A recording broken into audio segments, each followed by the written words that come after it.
ครงการก่อสร้างขัวข้ามน้ำคลองระหว่างบ้านนาซักเมืองปากลายแขวงสัญบุรีหาบ้านโคกเขาดอเมืองสนาคามแขวงเวียงจันทน์แม่นหนึ่งในโครงการบุริมสิทธิ์ของรัฐบาล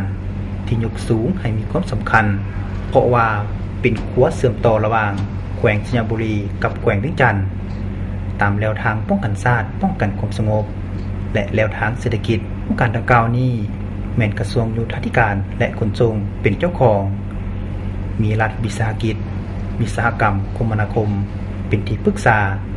และบริษัททองภูพานอุดมสินก่อสร้างซ่อมแปลงขวดทางจำกัดเป็นผู้ลงทุนและรับเหมาก่อสร้างเมืองปากลายของเฮาภายหลังสำเร็จขั้วได้แล้วจะมีทางออกมี5เส้นมี5ทางอันนึงเลยแม่นออกจากปากลายแข้งเซบุรีนี่ไป5กำแพงนครเวียงจันทน์คือเมืองเอกของลาวอันนี้แล้วอันที่2เลยแม่นออกสู่ทางด้านน้ำเฮืองทางจังหวัดเลยอันที่3เลยแม่นออกทางแกงซ่าผู้ดูทางอำเภอบันโคกอุตรดิตถ์